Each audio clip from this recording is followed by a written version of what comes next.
Welcome into the Hard Count. It is Thursday, February 6, 2025. Happy anniversary to my wife. If you are watching, I don't think she necessarily is. No harm, no foul. A lot to unpack. Ohio State has got themselves an offensive coordinator. Didn't have to look too far. Actually just looked probably around the hallway a little bit until they got to Brian Hartline's office. Brian Hartline going to be the next OC. We'll unpack that in a matter of moments. But the majority of this show is going to be unpacking what you would deem as unpopular takes as it pertains to college football in 2025. I love it. I appreciate it. If you want to add into that conversation, it's over on my Twitter page at PicKell. But as I mentioned, let's start here. Pete Nako's had the story first. He broke it. Brian Hartline, receivers coach at Ohio State, getting a little bit of a promotion, if you will. Going to be the OC when it comes to next season. And this makes a ton of sense. And this is something that, if you're an Ohio State Buckeye fan, I think you probably saw coming for a little bit of time now. At some point in time, Brian Hartline was going to get a promotion, probably to be the OC. There was a thought he might be the play caller earlier on in his time in Columbus. We'll see if that's the case here in 2025. What this says to me, though, about Ryan Day and how he operates, when it comes to his offensive coordinator hires now, the last two that he's brought on, from Chip Kelly to now Brian Hartline, trust seems to be a word that you could use to describe one of his key factors. Like, obviously, Chip Kelly, having been his coach at one point in time during his playing career, probably moved the needle a little bit in terms of, all that they wanted to and were expected to accomplish in 2024.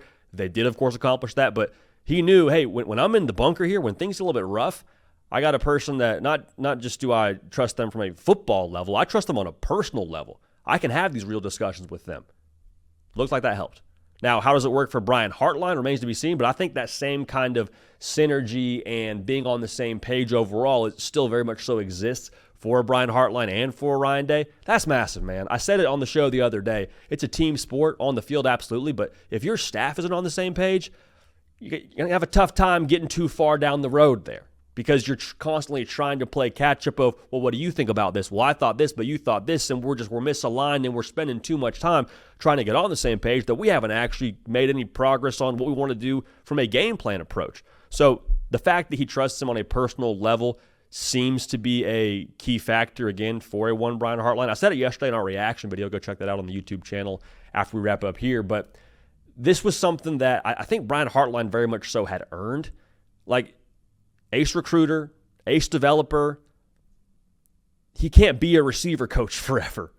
I don't think he wants to be a receiver coach forever. His name gets thrown out there for other college jobs at the head coaching level at different points. He's been open that he wants to eventually get to the NFL. So for Brian Hartline, he's earned this. And also, I don't think it's a mystery what Ohio State wants to do next year offensively. Yeah, you lose some pieces, obviously. You know who you didn't lose, though? Jeremiah Smith, the best player in college football. So to now have the coach on your staff that is most closely familiar with that said player in Jeremiah Smith, I think that's a good thing. I think that probably only helps your offense here moving forward. I think some folks might be a little bit taken back that Ohio State didn't look too far outside of their walls for this offensive coordinator hire. It happened relatively quickly. I hear that. Ohio State's a place that could take a big swing if they wanted to and go search at the NFL level or go probably steal someone from another high-profile school. But I think for what this means for Ohio State at a locker room level, I love so much that Brian Hartline won't have any acclimation to this roster. Won't have to. Why? Because he's been there for a minute. He's been around the block a time or two at Ohio State. He knows this roster. He knows this locker room, not just the receiver room, the locker room in general.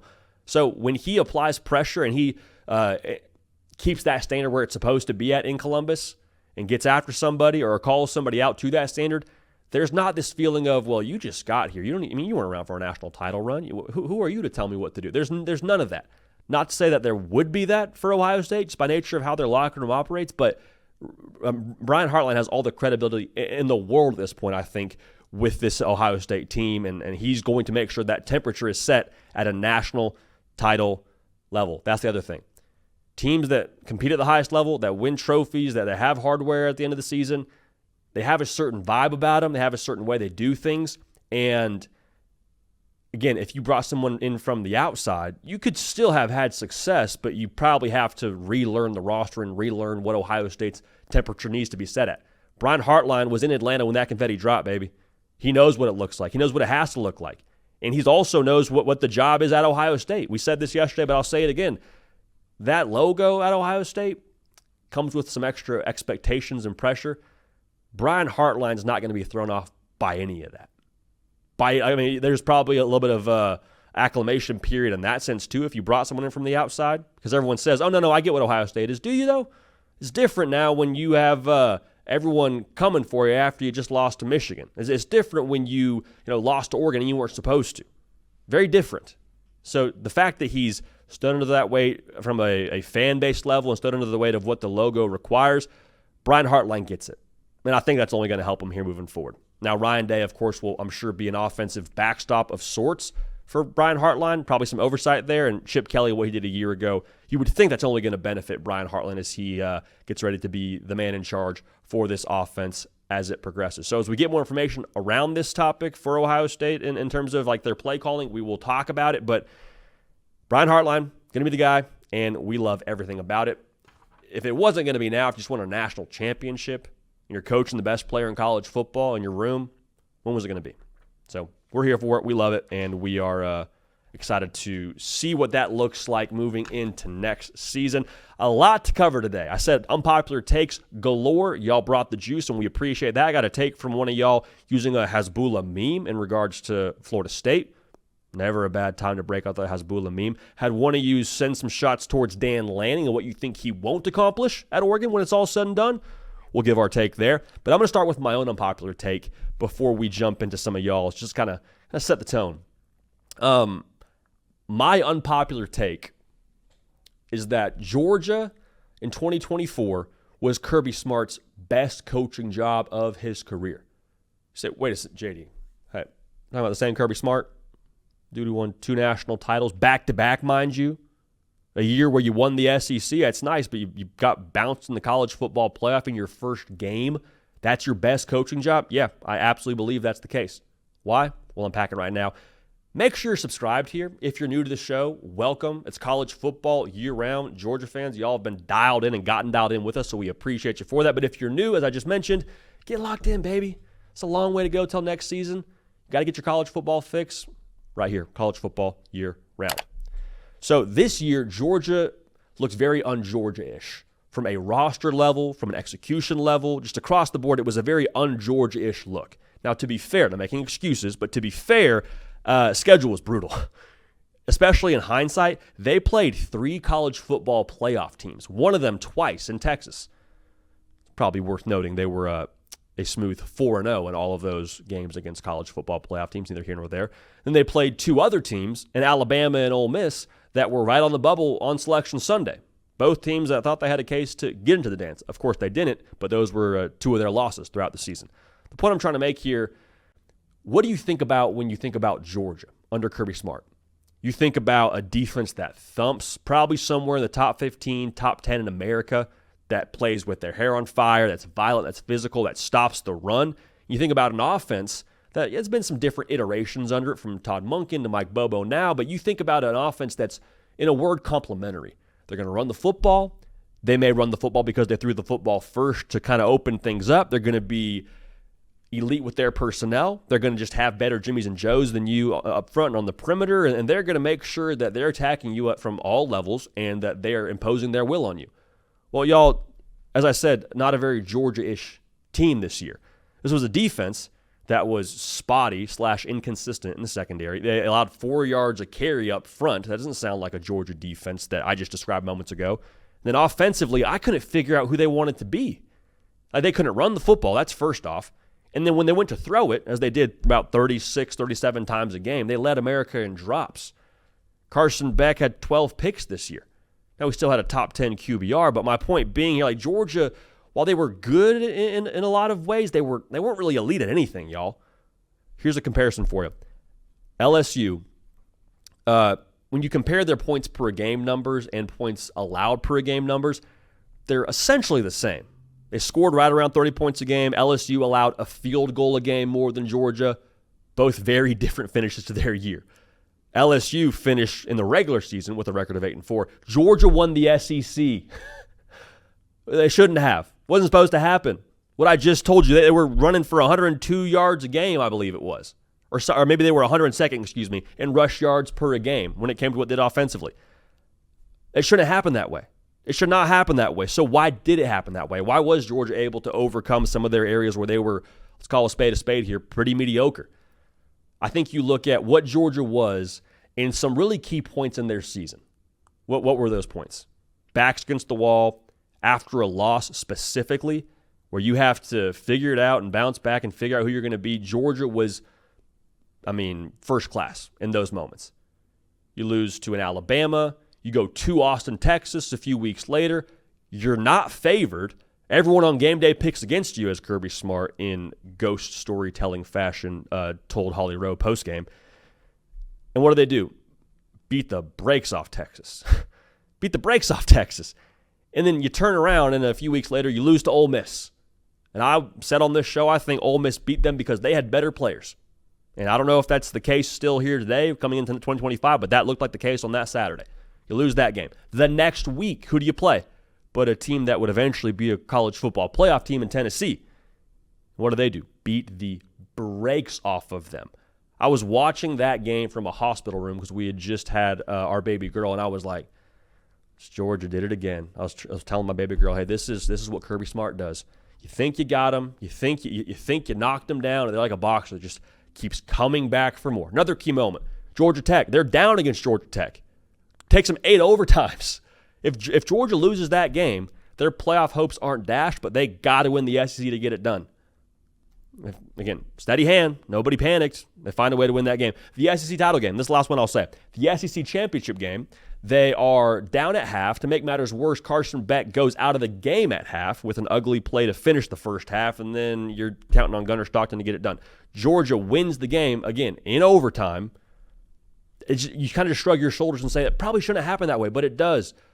And we talked a lot about Georgia and their traits on this show. Cato and I talked about it a lot off the air, but on the air we talked about Georgia just has some of those things that it's sort of cliche, but they're just a little bit unquantifiable.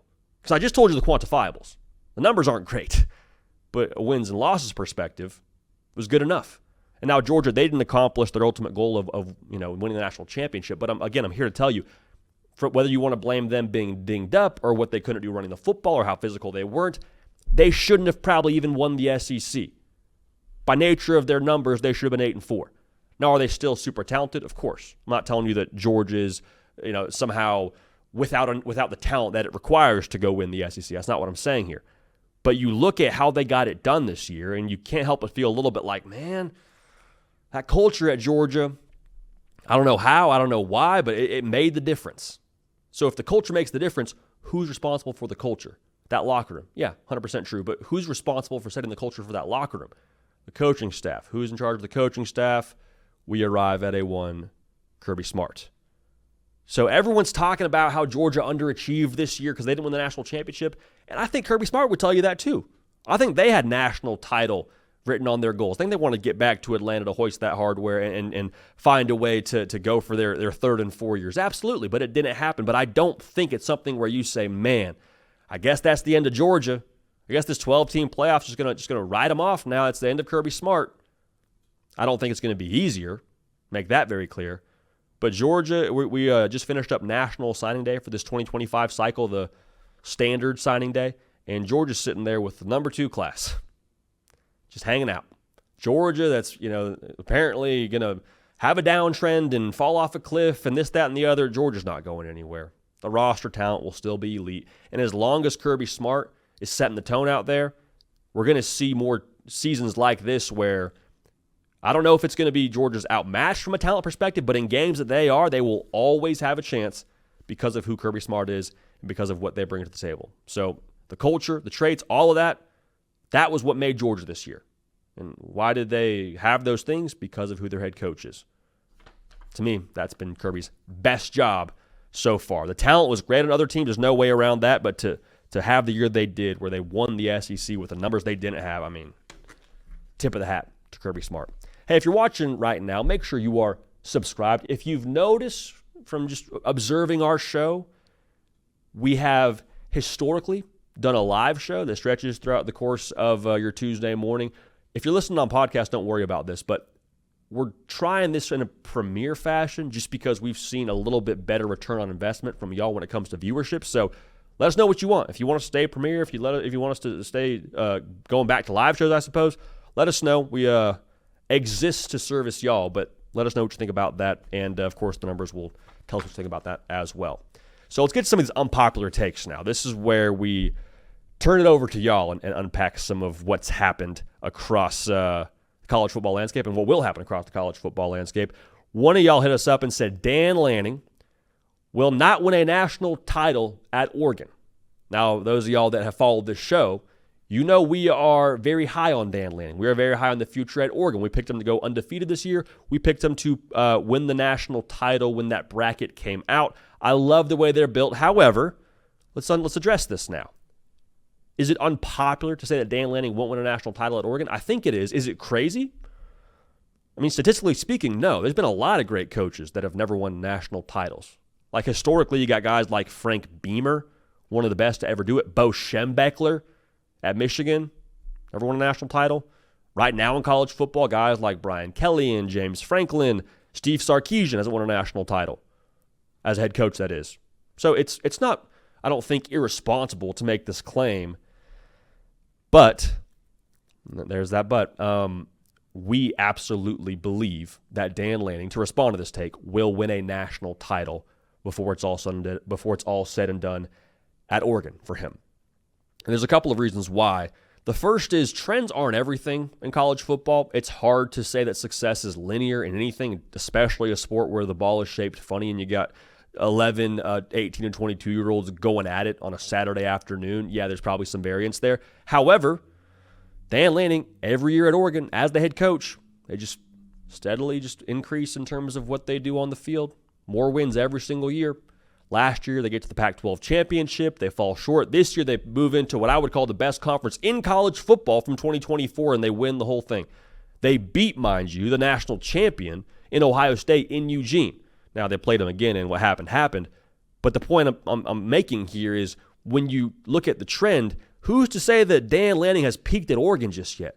Who's to say he's peaked as a head coach? He's still new to this as being a head coach. It's his third year being a head coach, period. You don't think he's going to get better? It took Ryan Day 6 years to win a national title. It took Kirby Smart 6 years to win a national title. It took Jim Harbaugh something like 13 years total doing it. Something like 8 years at Michigan to win a national title. Something in that range. It is hard to do. It's very, very hard to do. I've made this point before, but I think when you look at Dan Lanning and what he is as a head coach, he just does all the things that are required to win at the highest level. In terms of like what you can control. Like the games are the games, but what you can control is what? How you build your team and how your team plays. Like recruiting is one of the core principles of what Dan Lanning is as a head coach. And since he's been at Oregon, essentially every single year, they've been in the top 10. The last 3 years, for sure, they've been in the top 10.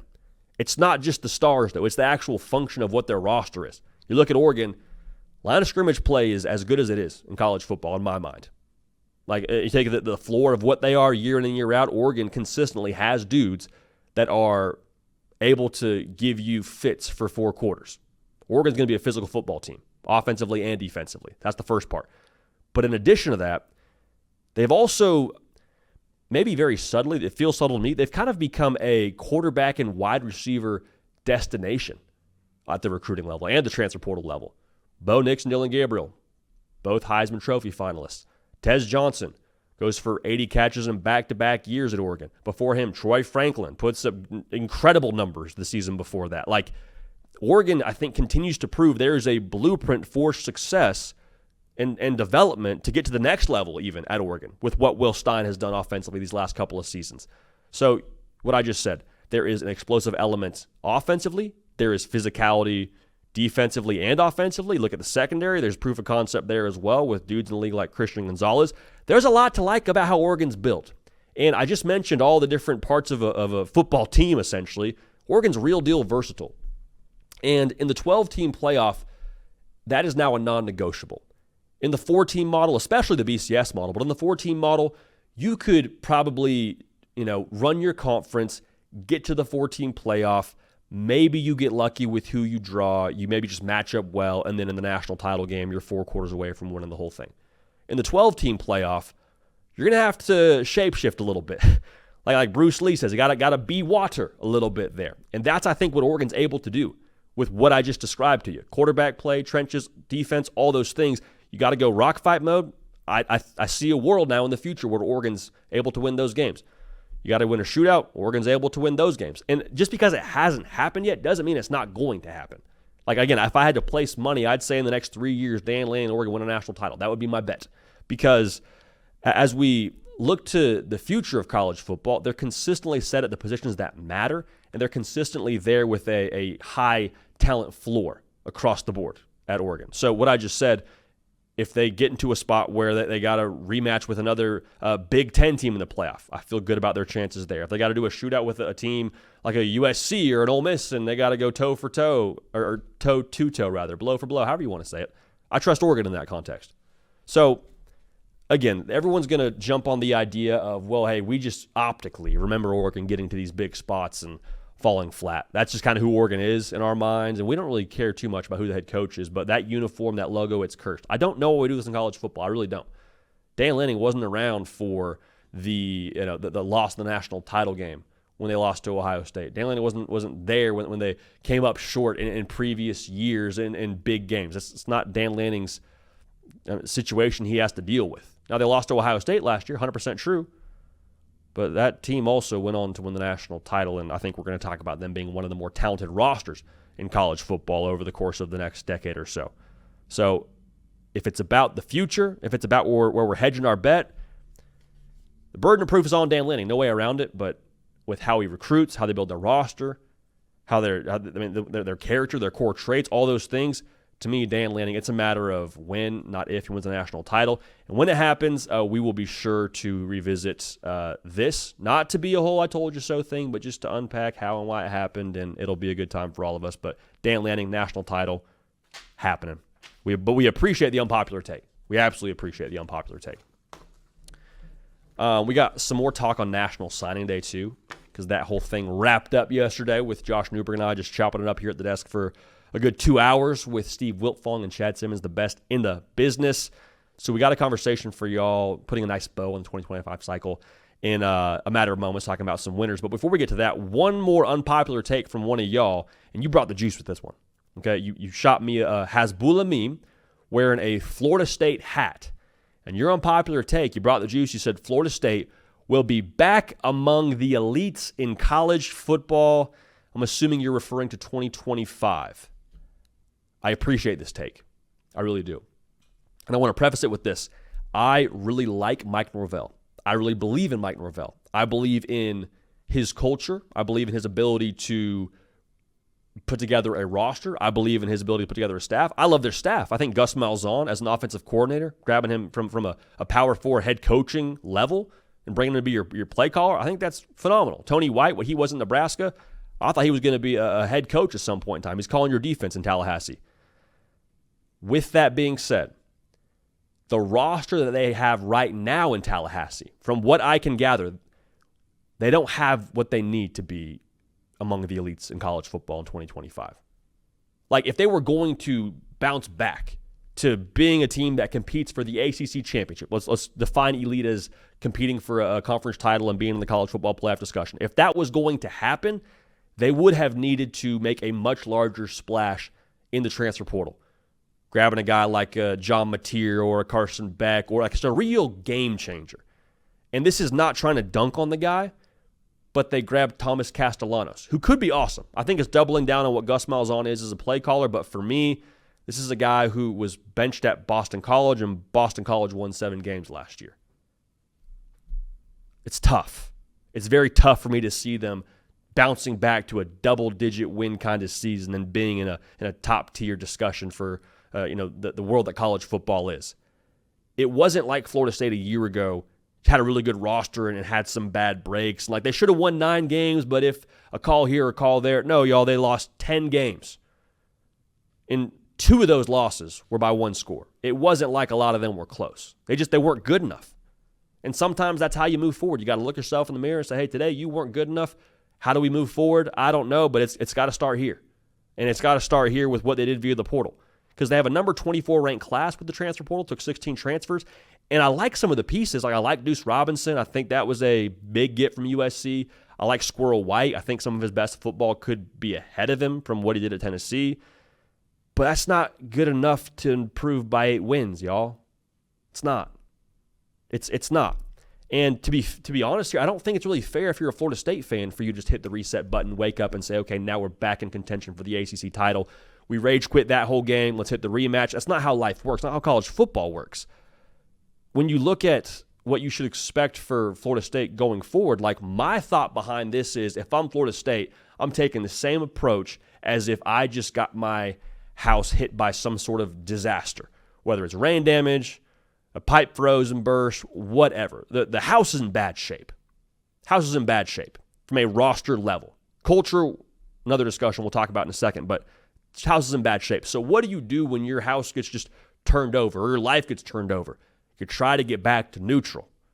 You don't swing for the fence and say, okay, how do we just put this all together by tomorrow? No, it's how do we get back to livable conditions? Can we make a bowl game? Can we be a team that's, once again, a team you have to deal with when you see them on your schedule? Because that wasn't the case last year. It wasn't the case the year before. It wasn't the case last year. Can we get back to being competitive? That's the goal. I mean, that's been really Florida State's story to success. You look at what they did previously. In 2022, they won 10 games. The year before that, won 5 games. They were an onside kick away from making a bowl game. That did not happen. So a team that could have made a bowl is what they were the year before. They win 10 games. They win double-digit games again. And then they go undefeated, and they end up finding themselves in a spot where they win the ACC, potentially should have made the college football playoff. 2021, 5-7. 2022, they win 10 games. 2023, they win the ACC. So when you look forward for Florida State, I do think there has to be some soul-searching as to how you put your roster together, because we have applauded Florida State for their portal evaluations, and I don't think we should back off that idea, but I do look at Florida State and say, hey, if you want to live by the portal, the margin for error is razor thin. Razor thin. This is kind of the cautionary tale. You want to live by the portal, you're also going to, unfortunately, die by the transfer portal. So I think that's kind of what happened. Like, people are going to blame DJ Uiagalelei. Y'all, Florida State played 3 quarterbacks this year. DJU was bad. It wasn't like they had somebody in-house to go save them. That's a problem.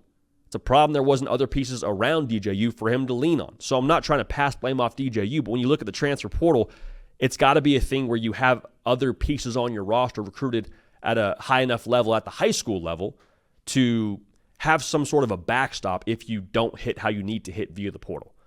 So the rest of the teams on your schedule, they're not sitting back. You open with Bama. Don't think that'll be a walk in the park. You're at Miami. No Cam Ward, but they got a good quarterback who you're familiar with, unfortunately, from his time at Georgia. At Clemson, who's my favorite in the ACC, and then you finish at Florida. So that in itself is potentially 4 losses. Doesn't mean you have to go 8-4. Doesn't mean that you can't lose more than that. But my point being here, expecting Florida State to be elite right away after what just happened last year with what they did via the portal, the actions don't totally match up for me when I look at what's expected of Florida State from this take versus what they've done to rebound from what last year was. So I love Mike Norvell. I pull for him. I pull for that staff, but we'll see what they are here in 2025. But we appreciate the unpopular take, and as always, we appreciate the Hasbullah meme. Great stuff there. So, National Signing Day was yesterday. Just probably best for us as a show to circle up real quick and just get a high-level Spark Notes summary of what signing day was and what this past cycle was. Because some of y'all, I totally understand, you're just there for Saturdays in the fall. I get that. I hear that. We're going to just unpack what signing day was and where your favorite team ended up landing from the On3 industry team recruiting rankings point of view. So we did that with On3 national recruiting analyst Josh Newberg. Real good time. We appreciate him making time. So without further ado, here's that conversation with Josh, telling you everything you need to know about the 2025 cycle. All right, Josh, the dust has settled. Yeah. The 2025 class has got a nice little bow on it. Finished through the line as we did. Cherry on top. It was dotted I's. We've crossed the T's. All of it. We're across the finish line. Name another cliche. We've done it. It's all done. 2025. Let's just kind of, for those that are maybe not as dialed in year round, like they just watch what happens on Saturday, let's sort of take a 30,000-foot view and do the Spark Notes of what National Signing Day in this 2025 cycle was. Sound good to you? Yeah.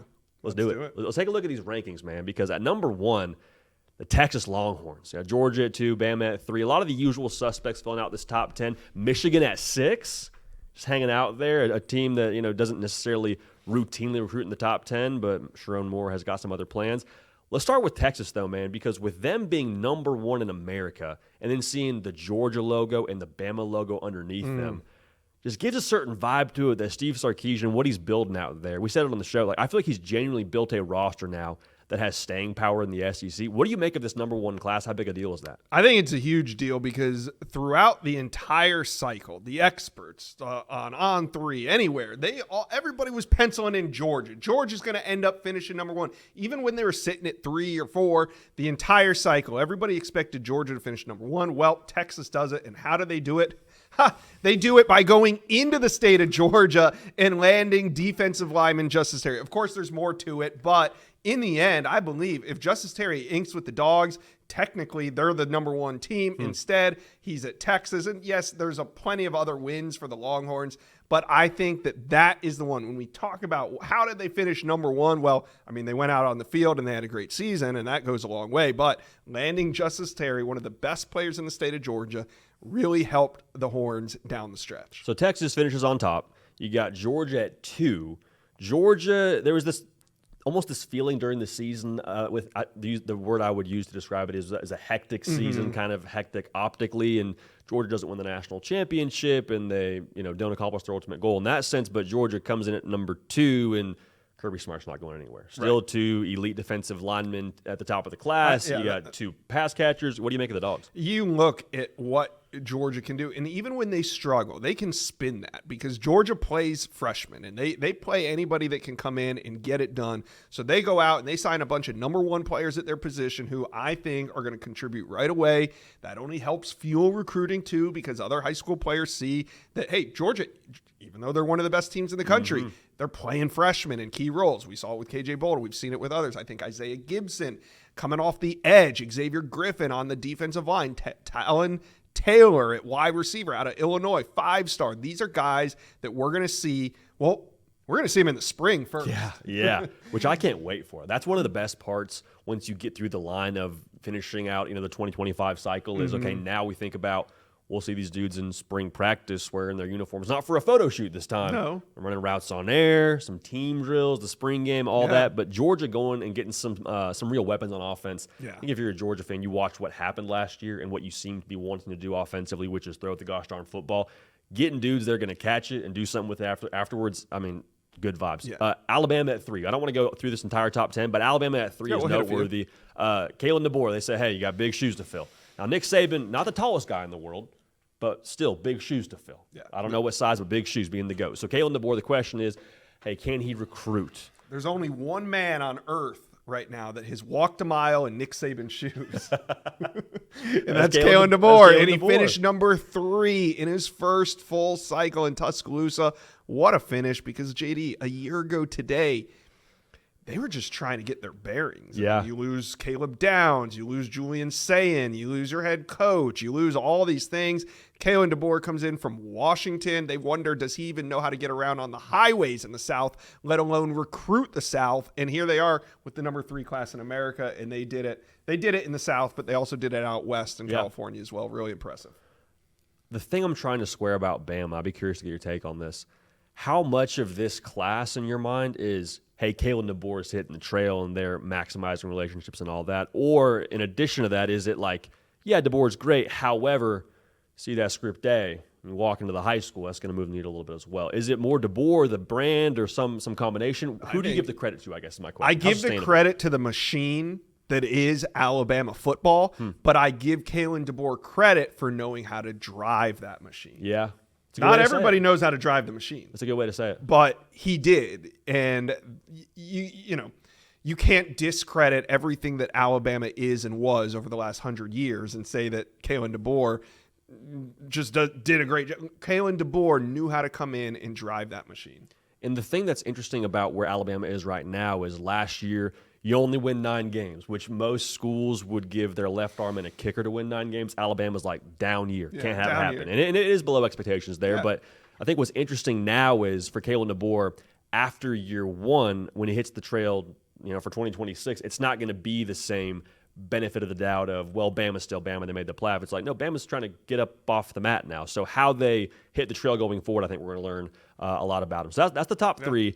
Who else here in this group of the top 10 from an Oregon to Ohio State and Michigan? We'll talk about Michigan in a little bit, I guess. But is anybody in general that you want to make sure we touch on here to give the good folks a little bit of a highlight of what National Signing Day and this 2025 cycle was? Well, I think if you say we're going to talk about Michigan, I'll hold off on Michigan. Okay. But Michigan was the only team that made a big move today. They landed the number 48 player in the country, Ty Haywood, this morning at around 8 a.m. Central Time, and he is from Texas. He was committed to Alabama, opened things back up in December, and signs with Michigan. They go from number 9 to number 6. And we're going to talk about it, but Michigan just has a ton of momentum coming out of the 2025 cycle. But also, look at LSU. They were a top 5 program for a long time. After losing Bryce Underwood, they keep things tight. They don't lose DJ Pickett like a lot of people thought they would, and they finish solidly inside the top 10. And then you look, even a little bit lower, some of these teams that were battling to get into the top 10, like Florida, Notre Dame, Miami, those 3 teams, I think, if you look at their class, they have as good of a class top to bottom as anybody in the top 10. But, JD, there's only 10 teams in the top 10. You can't put 13 in there. So, yeah, I think it was a great signing day, really, for a lot of programs here. But when we talk about who has the momentum right now, I think it's Michigan. And I think it's the Florida Gators. Yeah. I know, of course, Ohio State, anybody that wins the national championship is going to have momentum into the next year. But for 2 programs that they didn't necessarily gain that traction on the field. Good seasons. Yeah. Not great seasons. Yeah. But they are hitting the trail in 2026 with a ton of momentum.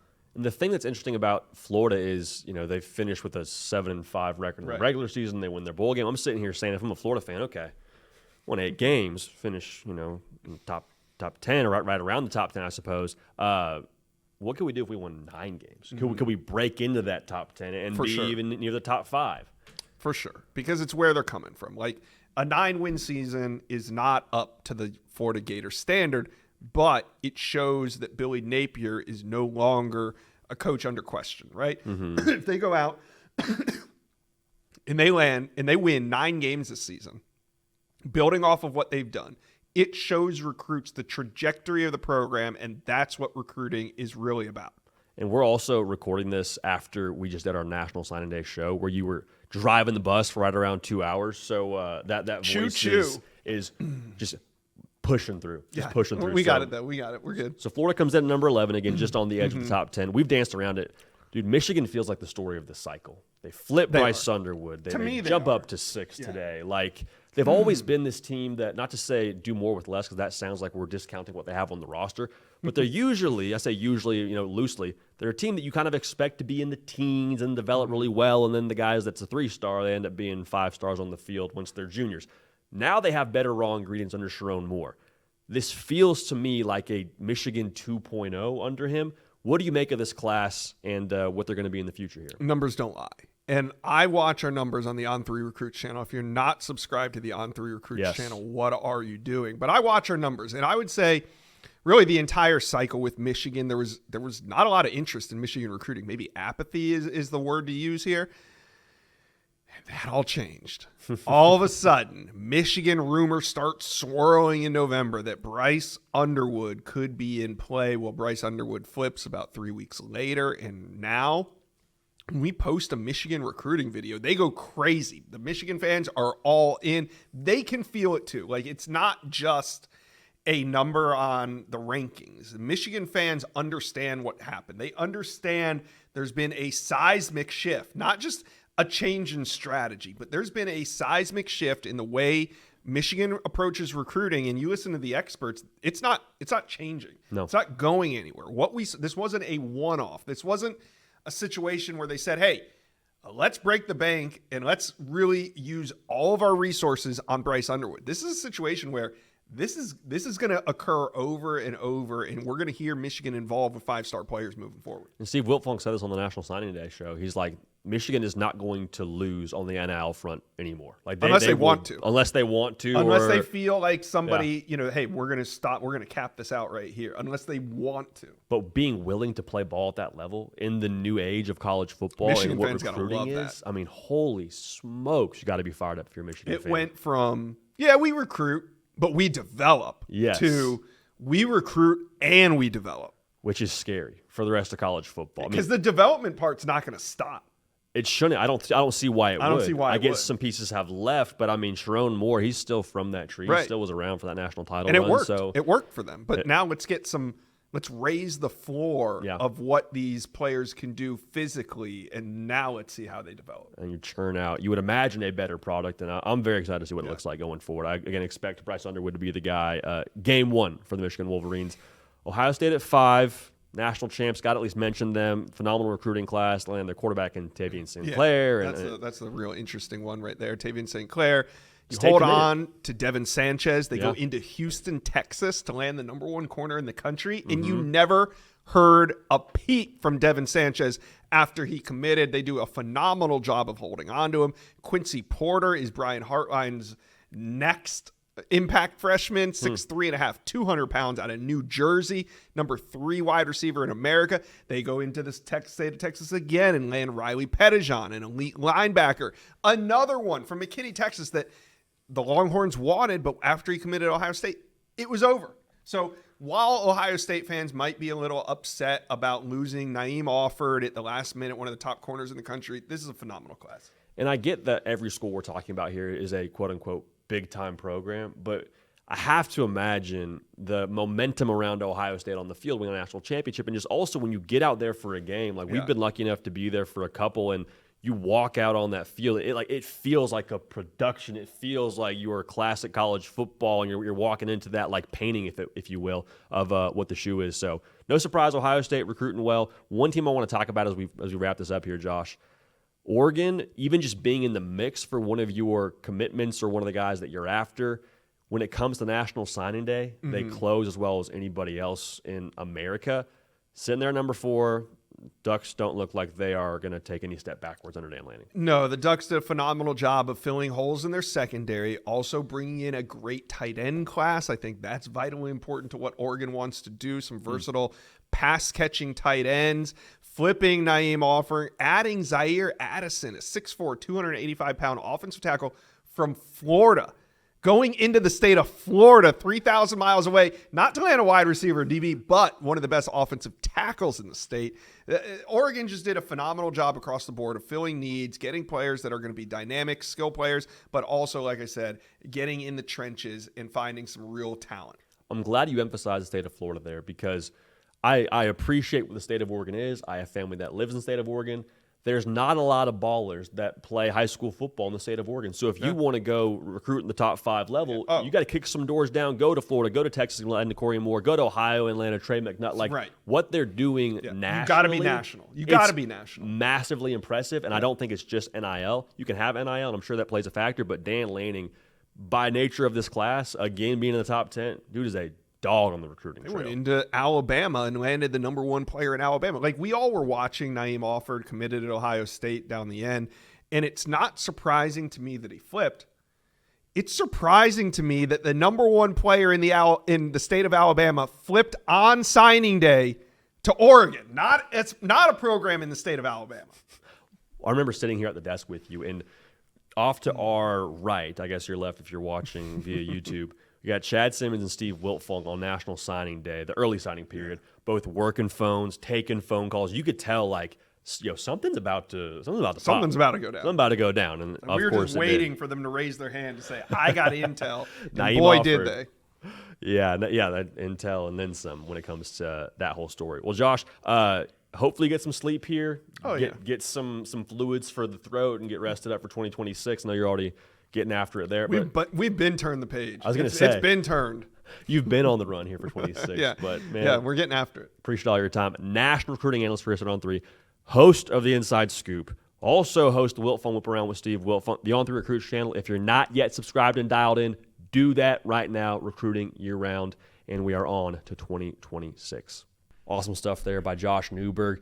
Now we turn the page to 2026, and we get to see some of those freshmen that we just talked about now that a lot of them are signed and enrolled. We get to see a lot of them in spring practice, which we will be watching very, very closely and have takes on for you here moving forward into 2025 and 2026 on the recruiting trail. But to put a bow on this, man, if you are tuned into this show, you know we've started doing a little thing called the playoff field. We gave you our playoff field for best things to watch during the part of the year where college football is not on TV.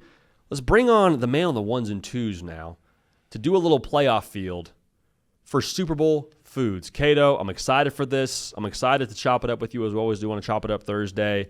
And I'm a little bit nervous, dude. I'm a little bit nervous to hear your feedback on this playoff field.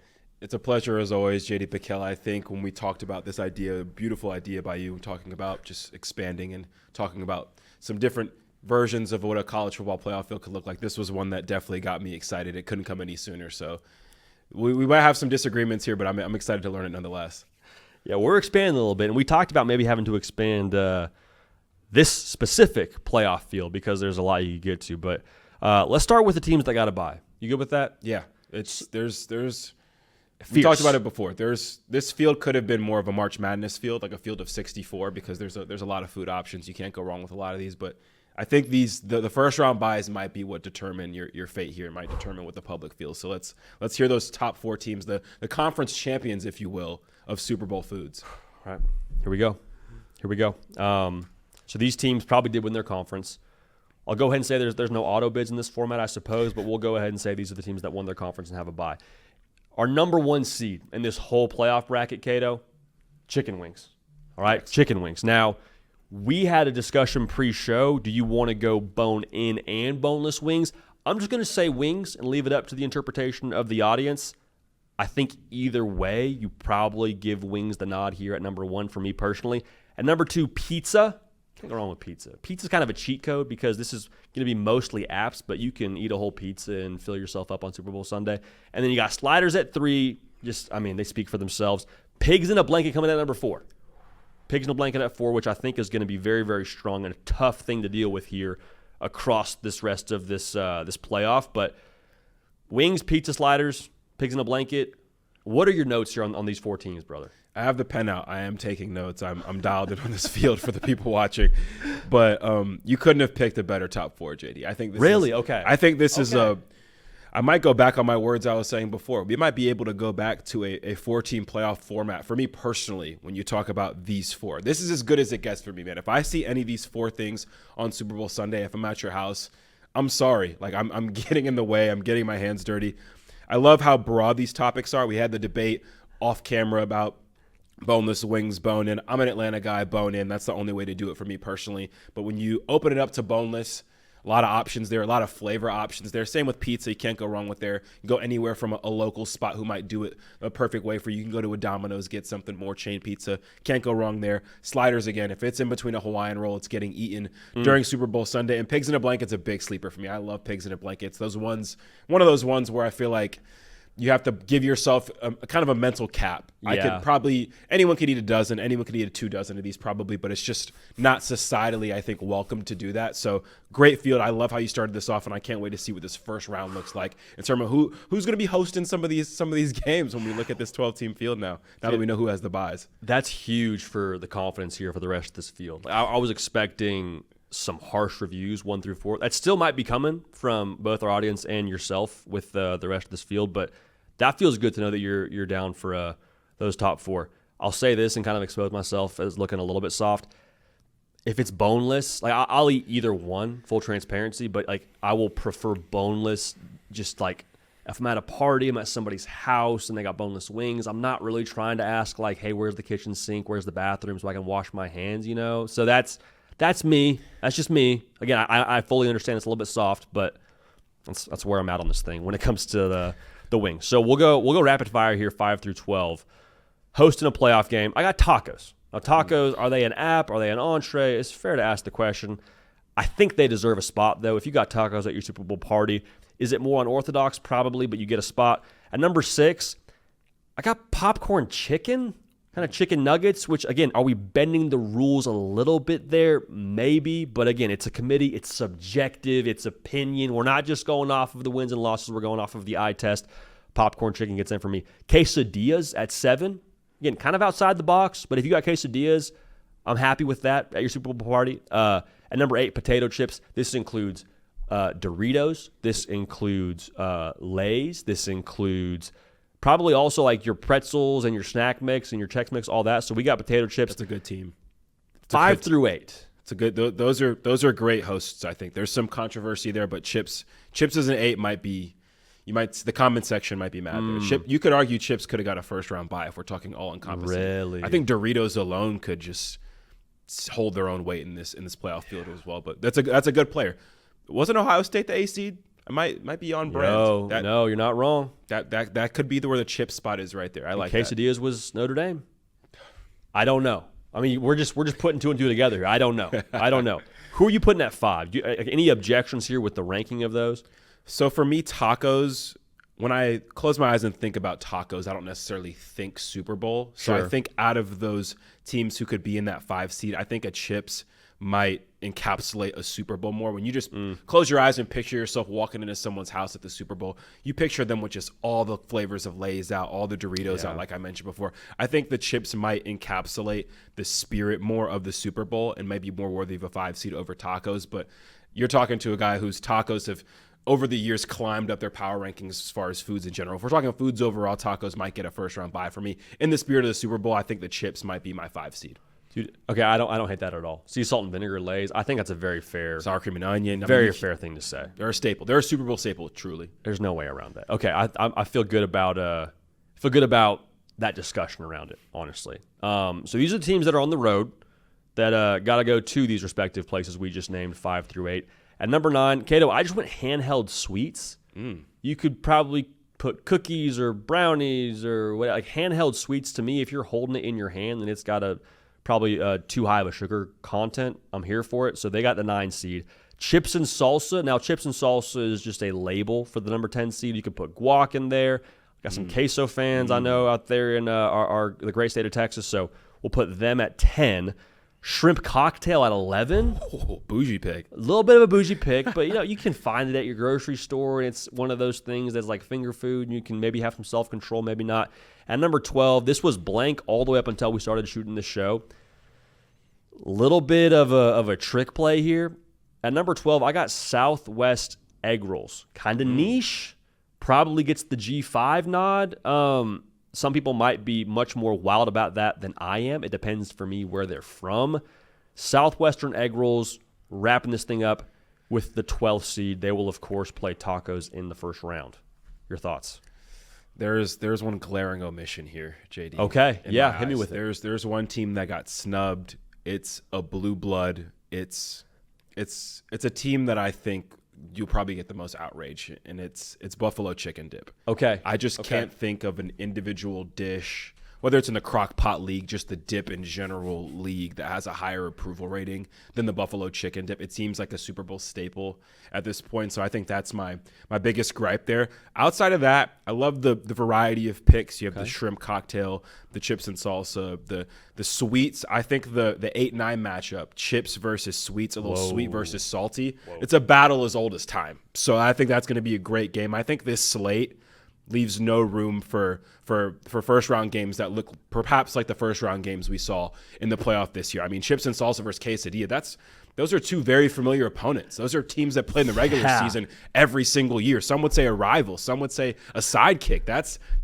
just a matchup, man. I love the matchups. I don't know if you had the matchups necessarily there is dialed in, but the matchups turned out great. You have a popcorn chicken, who some might say is a young team, maybe for a younger crowd. And then the shrimp cocktail is a very acquired taste, maybe for an older crowd. I think the matchups, the storylines write themselves, and I would love to watch and eat my way through this field regardless. There's some pushback maybe with the seating. I think buffalo chicken dip is an egregious omission, but outside of that, I like the field overall. I think you did a good job. Well, I appreciate that. 2, the viewership, I would hope is does what we hope it would do. There's no ratings problem here. No ratings problems. I mean, golly, when we go to renegotiate for that TV deal for this playoff, I think they'll point to this first inaugural Super Bowl food playoff field, and hopefully there's something that stands on business there. On the topic of buffalo chicken dip, before we wrap this thing up, that's on me. I probably haven't gone to the right Super Bowl parties. Cato, I'm racking my brain. I'm not super familiar with their game. I'm not. Maybe again, I'm probably going to the wrong parties. Maybe I'm not. Maybe I don't have good enough friends. I don't know, dude. Like I'm not well versed. I think just talking about omissions in general too. We talked a little bit before. Chile is a great one, especially this time of year. I think that's a very regional one. Another regional pick that I tried to fight for in the green room, did not make it happen. Love a deviled egg, man. I know that's maybe a divisive topic. I love a deviled egg. It's a team that could have slept its way, been a sleeper team that made its way all the way maybe to the championship for me. But I'm curious to hear the people. I want to get them involved. We'll hear them on social media in the comment section. We'll see who they think comes out of this bracket, who we missed potentially. But overall, man, I think it's a good looking field. You can't, if you have all your favorites, it's too hard to pick. So maybe some people have some picks they can go up against a little bit easier. Some betting lines that might be skewed depending on their taste, but not a bad field at all, man. I can't complain with it. Well, I appreciate that. Yeah, the deviled egg take. I mean, maybe they're the 9-3 SEC team that just, for me, I wasn't biting there, even though I was biting on South Carolina to make it into the playoff in real life. But here we are, man. Here we are, and the debate continues, I suppose, across whether it's college football on Selection Sunday or whether it's the playoff field. You got 12 spots, and you gotta put a playoff field together. There's going to be some objections, so I'm excited to see, like you said, Cato, what the people have to say. Hey, man, appreciate you making this thing go. Appreciate you on the ones and twos, and appreciate you always being down to chop it up on a Chop It Up Thursday. Not a problem. For myself, JD PicKell, for that man, the myth, the legend, multiple-time All-Sun Belt safety, Caden Smith. We appreciate y'all. We love y'all. Make sure you subscribe on your way out. We will keep this party rolling, and we will see y'all